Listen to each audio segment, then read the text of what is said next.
Now, before we came on the air, you said you're a Cambridge fan, right? Yes, Cambridge United fan, unfortunately. Man United and Cambridge United fan, so possibly the two worst teams in football currently. What did you think? Some obviously drawing with FC20 yesterday. It's just one of them things, isn't it? Like I thought it was always going to happen. Once we scored one, we didn't really look like we had chances, but then just didn't take them. And I was like, this is going to end in a draw here. I just know they're going to get one chance, and that's it. And it happened because, of course, it did. Because Man United, and we're awful. Oh dear. Awful What do now. you reckon to Onana? Do you think he's proven his worth a little bit? He's better than last season, but that doesn't really take much, does it? No, not really. But I think De Gea's a bit better, but I get the wages and stuff like that, so I'm not sure. Time will tell. Give it a few more seasons, and then maybe we'll see if he's a club legend or if he's just another of those, like, do you remember this guy who was in goal type things. Yeah. Anyway, we're talking to Theo Knox. We've got loads of stuff to talk about. His wrestling side of stuff. I'm excited to obviously talk about the first match. I obviously saw him in action as well. So, yep, enough rambling on. Let's roll the intro.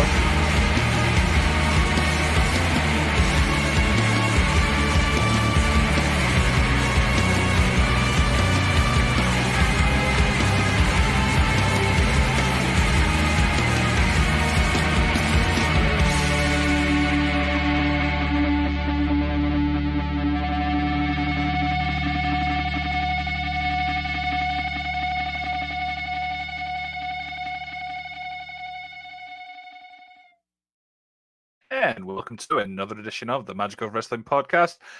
Of course, we had Benji on, I think it was last month. So we got one side of the Landen Gentry. Now we've got the other side.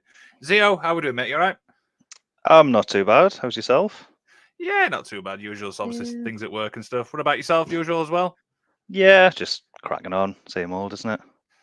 Same No, old. nothing exciting then. Not personal life wise. Unfortunately, it's just gym, work, and then sleep, isn't it? Really. Gym, work, sleep. Yeah, I suppose Gym, that's work, the sleep. main three things of life these days. Yeah, as I mentioned there, obviously I've had Benji on the show. I don't know if you managed to watch that interview, and what did you reckon? I did. Yes, Ben likes to talk, doesn't he? Loves to talk. I'm kidding. No. To be fair, Ben covered the majority of stuff with the Landed Gentry. So I think I'll try and just fill in potentially holes that he's just missed off and like maybe stories that he hadn't said. But we'll see. But yeah, no, I did watch it. Obviously, it was good. It's all good. But of course, we're talking to yourself. So let's start at the beginning, shall we? How does your career begin in wrestling? So I was a part of the Northumbria Pro Wrestling Society when I was at uni many years ago.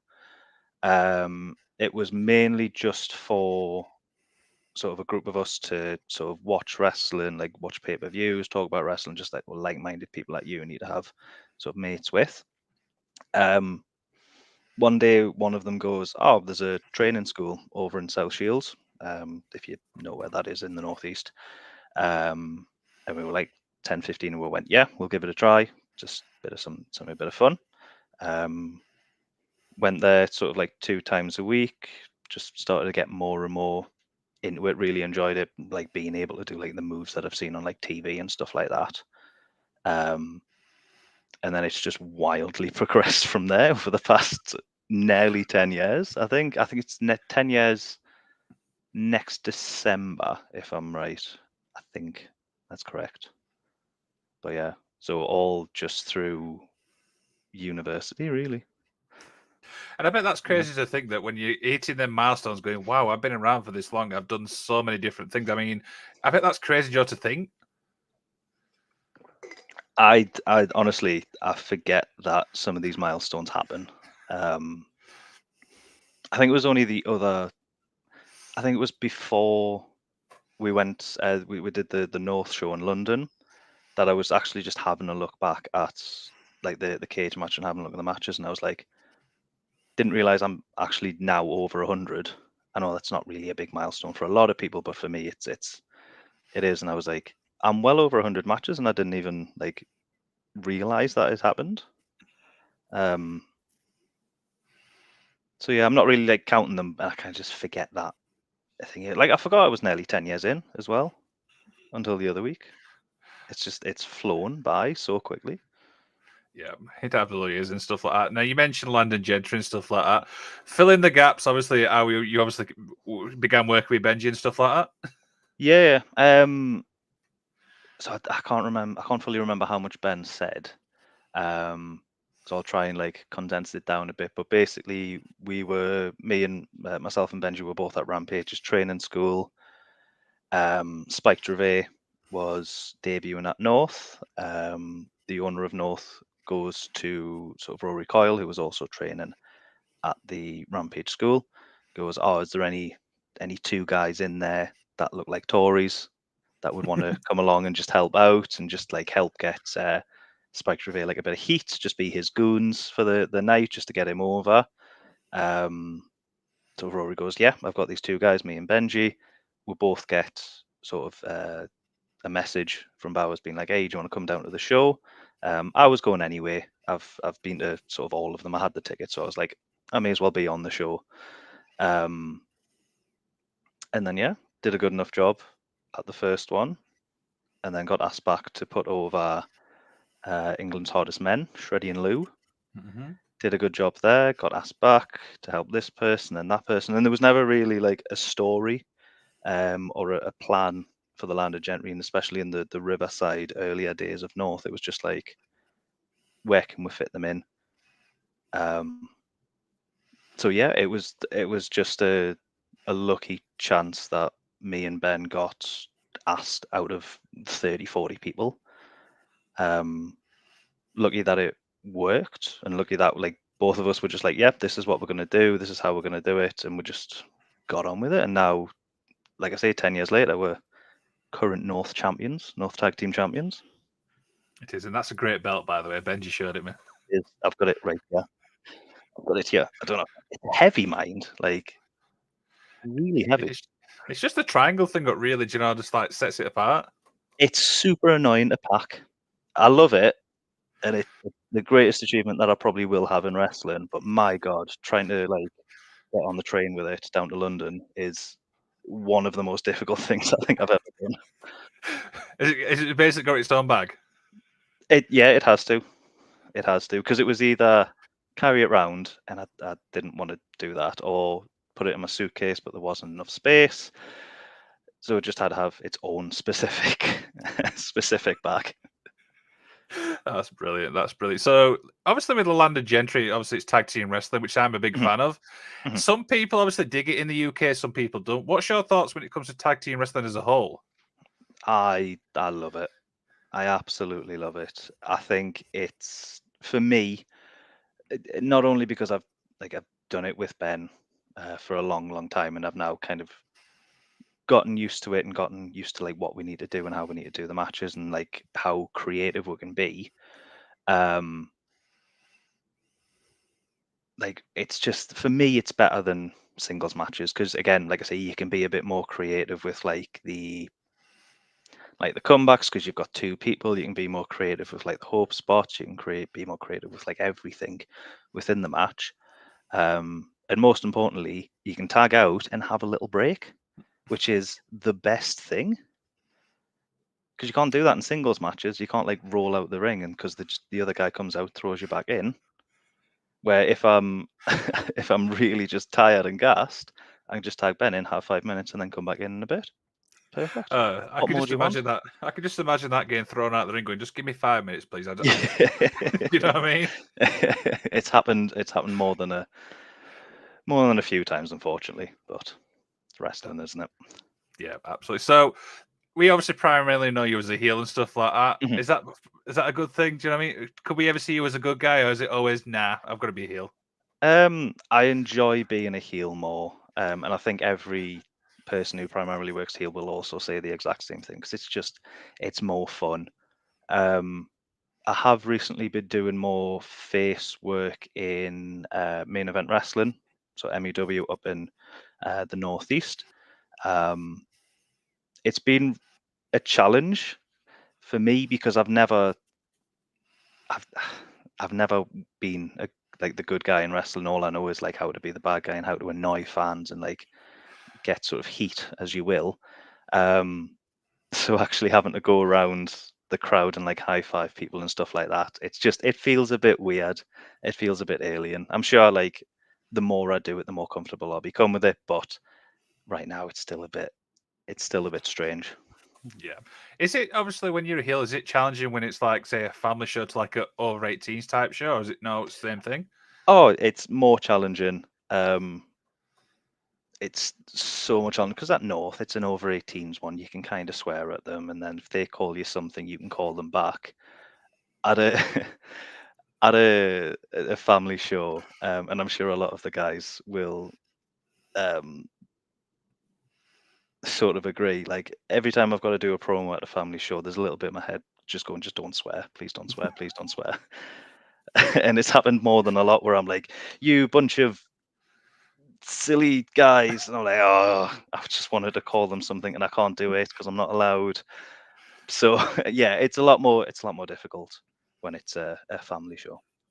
I probably when it's like that, like you try not to swear and stuff like that, it probably makes it more funnier as well. It does. It absolutely does. Because there's just a bit in the back of your head, like I say, just call them it. Just call them something.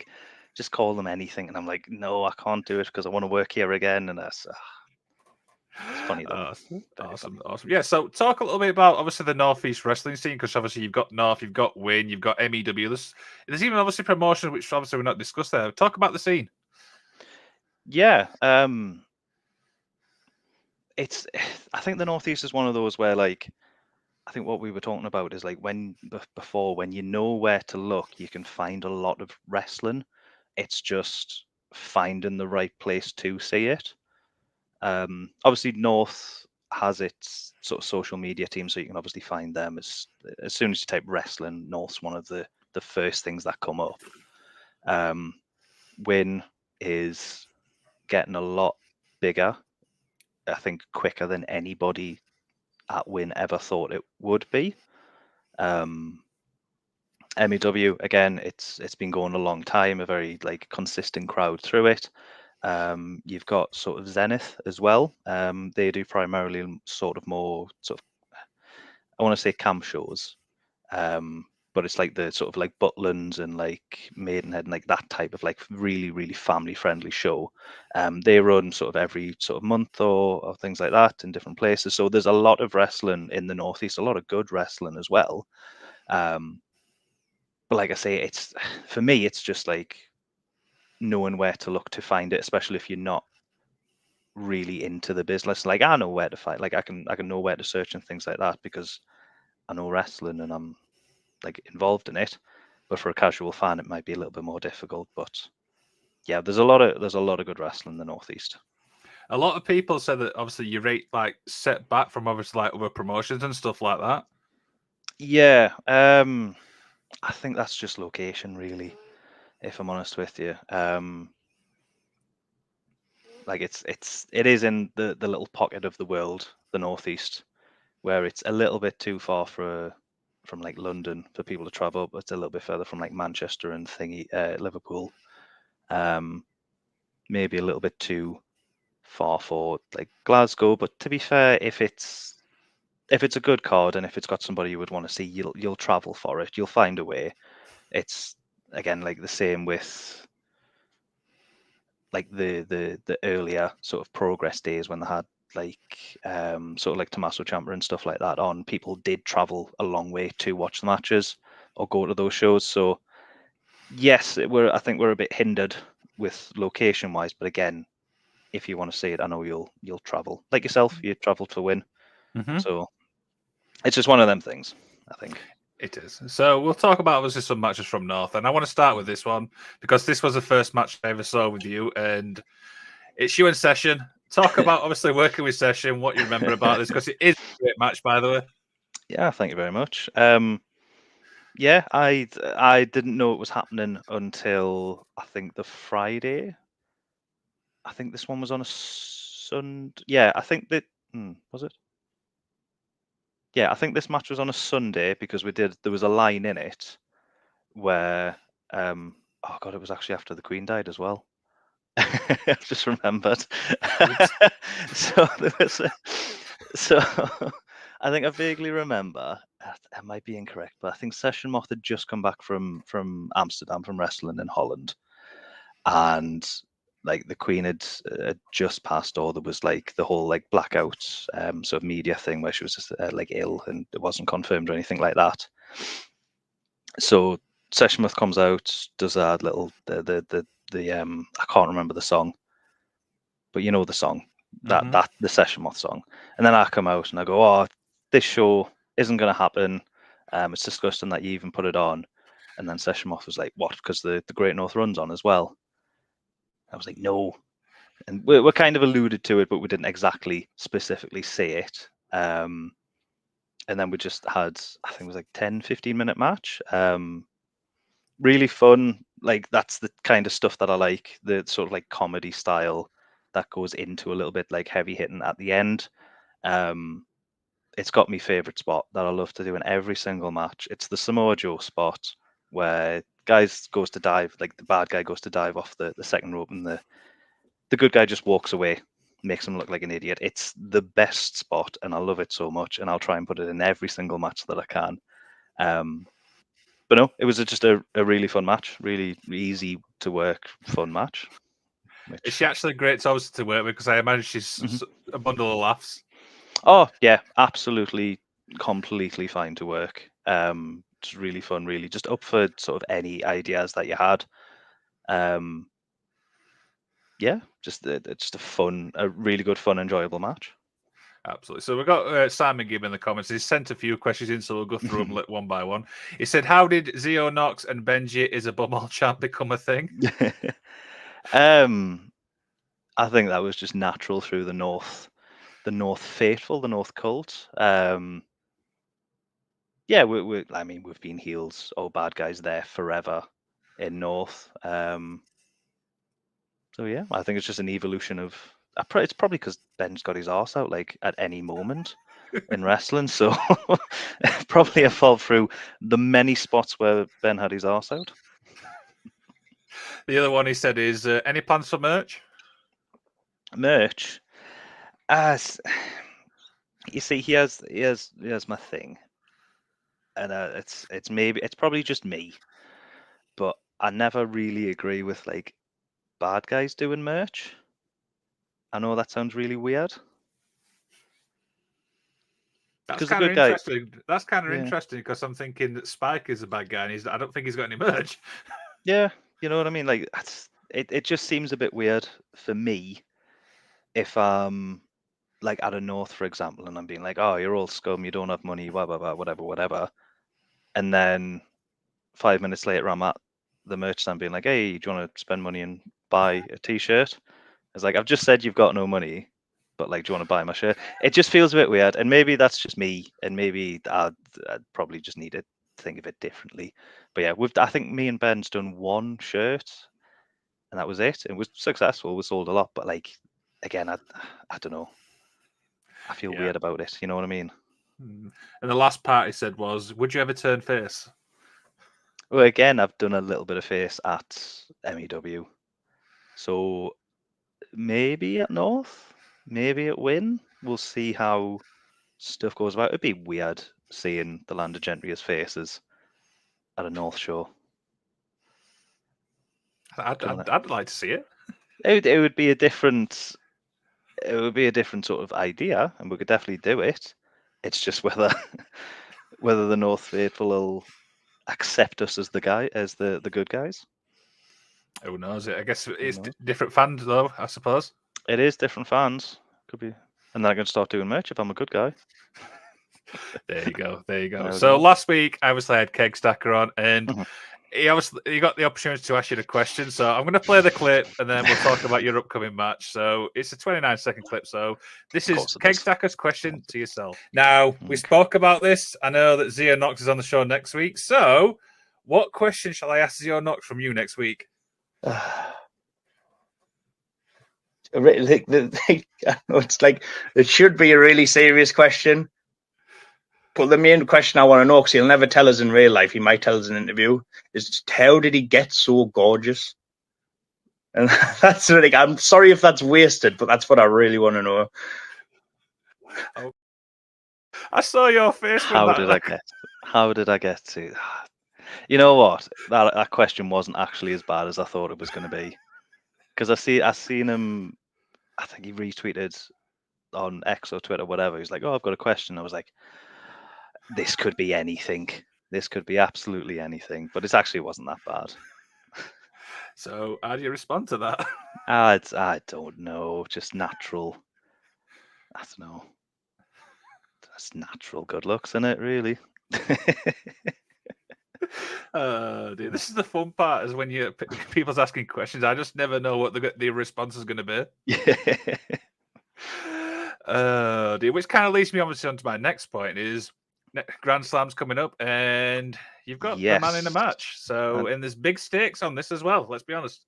Big, huge stakes. Yeah, number one contender because he, in storyline, stole it from us from the big Rumble.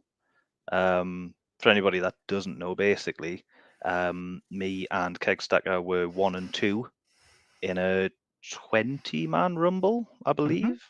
Yep. Yeah, I'm getting it right. Yep. 20-man Rumble. We went all the way through. He sat down for a lot of it. I obviously didn't. There's no evidence of that. And then got down to the final 3, where he unfortunately got rid of us. However, I beat him last time. Well, me and Nathan Cruz beat him and Rampage Brown. So technically, I feel like I should be number 1 because I beat him. Really, I think that's kind of how that works, isn't it? I guess. Would you say this is like redemption for you then in a way? If I win, it will be. If not, then we're 1 and 1, and we'll have to have the decider at some point. And the Great North Rumble is back in January as well, so that could be interesting. It is.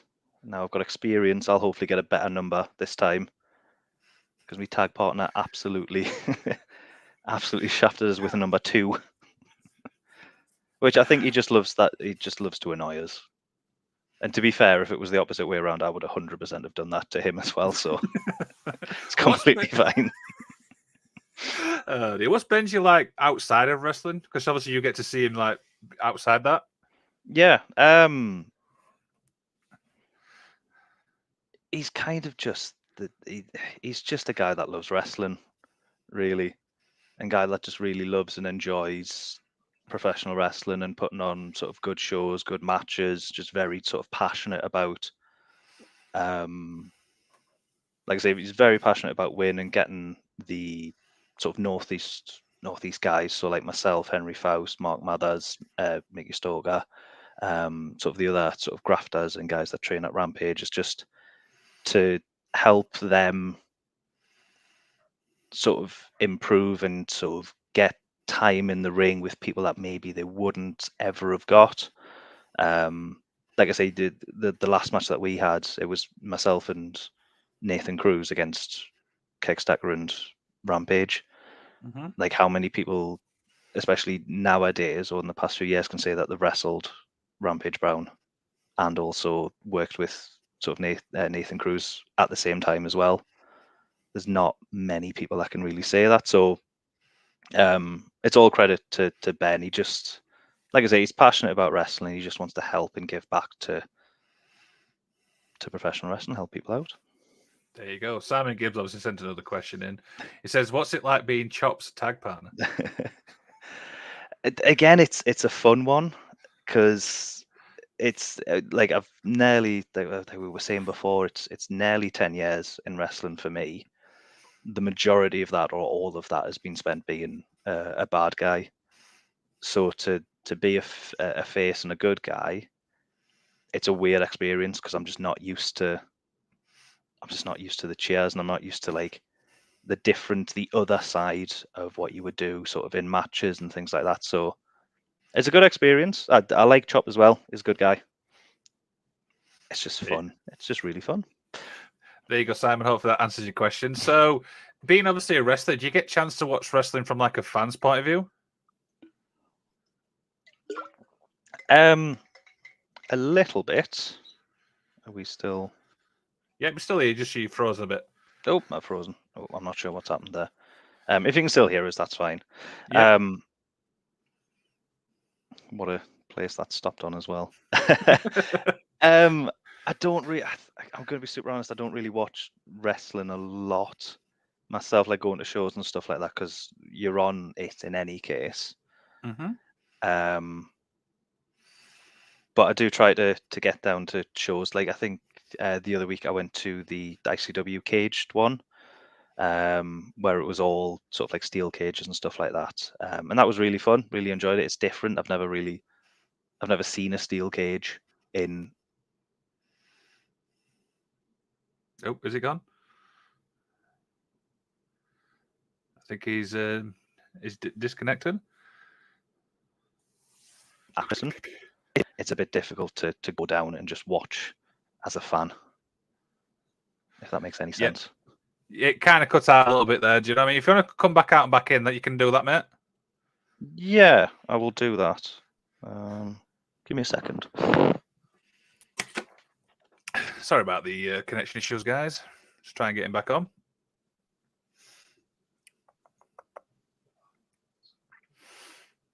Right, while we're sorting that out, let's just play the introduction for something else. So here's a little video for the Hot Tag Foundation.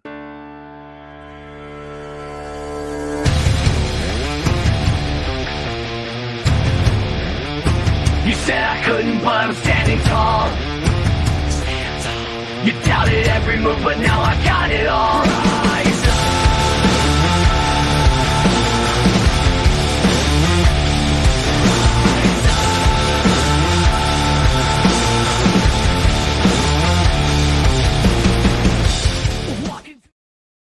Incredible foundation, guys. Go check it out. Scan the QR code and stuff like that. It's in our link tree as well. Go support the Hot Tag Foundation. And yeah. So we're just still waiting for Zio. I don't know what's going off. Try and get him back on. That's what happens when you're live, right?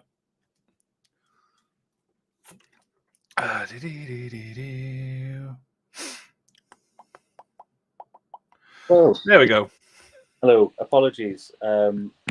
My laptop has decided to do an update. Oh dear. Okay. All the times that it could have possibly done. That's fine. Right, yes. So I forgot what we're talking about now. Was it live wrestling? Yes, go ahead, yeah. So yeah. So went to ICW the other week, seen the caged one. Really fun, really enjoyed it. First time seeing the cage. Yeah, it's difficult to watch wrestling, especially when you're at shows as well, because you've got your own match to think of and your own match to plan and stuff like that. So you don't really get to see much of anything else. I should try to go to more wrestling, but again, it's trying to fit it in like the weekends and stuff like that, and travel. Especially what we're on about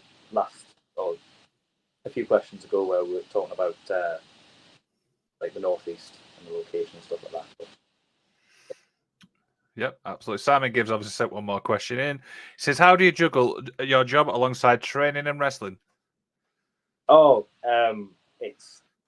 it's incredibly difficult. Like I have the utmost respect for anybody who has a 9 to 5 and also trying to make it in the wrestling business as well. Like I say, it's incredibly difficult. You've only got so much time, and you've only got so much time to dedicate to stuff, and you've got to go to the gym, and you've got to eat correctly, and you've got to watch your tapes, go to shows, travel about, meet people, like networking and stuff like that. And it is difficult. But it's also doable as well. But yeah, like I say, it's just the utmost respect for everybody who's trying to do that while also having a 9 to 5 as well. Yeah. And do you actually get time to yourself with juggling all that as well? I try to. Like I say, like we were saying before, I've got most of October off, so that's just going to be spent sort of relaxing. I think I've got like a few sort of birthday celebrations next month as well. So again, it's just when the schedule allows it, really. There you go. There you go. So this next question, I ask it everybody, and it stumps a lot of people, but sometimes it doesn't. For fans who's obviously not familiar with yourself, Why should fans go check out Zio Knox? This is kind of like to promote yourself a little bit. That's a difficult question, isn't it? I think that the main thing about myself is like the majority of the shows that I work also have a lot of good talent on the show as well and in and around it. So it's not just myself, because I don't like being like, hey, I'm the guy watching stuff like that. Like North has the North on Saturday, incredible card. The Winch Grand Slam show in November has an incredible card. Like the majority of stuff that I do, again, has just good cards and good matches on it, and they're always a good time. So yeah, it's not necessarily me that's the main draw, but I think the majority, like I say, the majority of shows are just all good shows. Absolutely. One fan on Instagram asked, "Do you think Ace Matthews is going to turn on you two?" Sorry, Ace Matthews is going to turn on me. Do you think that? No. I think we're a cohesive unit. I think we've all helped each other become champions. Like we've helped him become the Ultra Violent. He's helped us become the North. So I think we're just a big old cohesive unit for the moment. I mean, if he wants to find something to come after the tag belts, he can certainly do that. But I don't think that's his sort of aim at the moment, really. Okay, I'm sure Ace is going to have something to say about this when he watches this back. Very well. Yeah, so a few little more questions will begin to wind down and stuff like that. Is there any obviously opponents like you'd like to work with? Oh, absolutely. Reese and Rogan are top of the list for, especially it's more tag team stuff, if anything. Reese and Rogan is top of that list. I just think we're very similar, sort of like old school minded teams. Mm-hmm. I just think it's just a big fight, and I'd love to work them. Crash Boat is another one. Again, I was saying to this before we came on, like we've kind of worked them at North, which I completely forgot about. But I would want them in a actual tag setting, actual like 2-on-2 tag match. Which it confuses me that nobody's ever like done pulled the trigger on it. Mm-hmm. We were at North at the same similar time. We were sort of in Rise at the similar time as well. There's been a lot of other shows that we've been on at the same time or in and around, but just never really crossed paths. And it's absolutely one that I would want. In terms of like singles competition, sort of with Win, we did like a gauntlet for the gold. Mm-hmm. Worked with Scotty Rourke and Dean Allmark. Again, two guys that I would love to have a match with. I think it would just be just two good matches, and I think that would just be. Honestly, I think those four are just the list that I would want. I'm obviously missing people off, but right now, I think that's the four I would want to work. That's incredible. What about promotion-wise? I'm just looking now at your cage match. I mean, you've done stuff like obviously the small promotions like NGW title and stuff like that. So, is there any promotions you'd like to tick off where you've not actually been? I think TNT would be fun in Liverpool, and I think that would be sort of incredibly easy coming in as like the rich guy, especially in a very like red city, the red city that is Liverpool. Obviously the big ones that I think everybody would say, so if your progresses, your Rev Pros, things like that.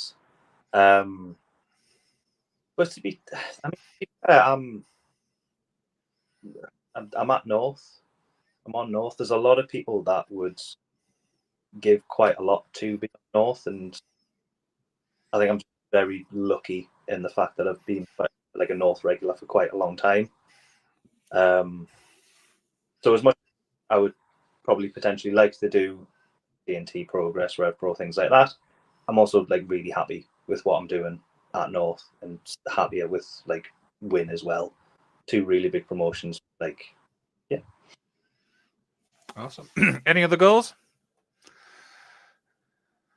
This is it. It's a weird one. I was talking to sort of Ref Katie maybe the other week or the other month, that the only goal I've really had for the past few years, especially coming back out of sort of like lockdown and back into wrestling and things like that, is to have, or at least hold, the North tag belts with Ben, and I've done that. Mm-hmm. One thing that I've wanted to do for the past 3 years, I'm currently doing. So it's a bit of a weird one because I don't really know what the next steps are. It kind of feels like I've done the main mission now. Everything is just like a side quest, if that makes any sense. Yeah. Obviously not putting down anything that comes down in the future, but like the main goal was always tag belts with Ben because it's where we've started. It's a promotion that is very sort of close to home, like geographically. Sort of like North give the Gentry the big break, we wouldn't have what we have. We hadn't have met people that we would have met if it wasn't for North. So that's always been the goal, to just represent North as best we can. And like I say, I've done that. So I'm not sure what it's a weird one because I'm not sure what else I would want to do. Maybe ICW tag champs there. Maybe like down Progress tag champs. I don't know. It would be tag because it's just I love tag team wrestling more than singles. But yeah, kind of see where this chapter of tag champs goes. Really. There you go. So next, in a couple of weeks, I've got 3CW and a Mike Groom. Now, I know obviously you did a bit of work in here, so what have you got a question for Mike you want me to put to him?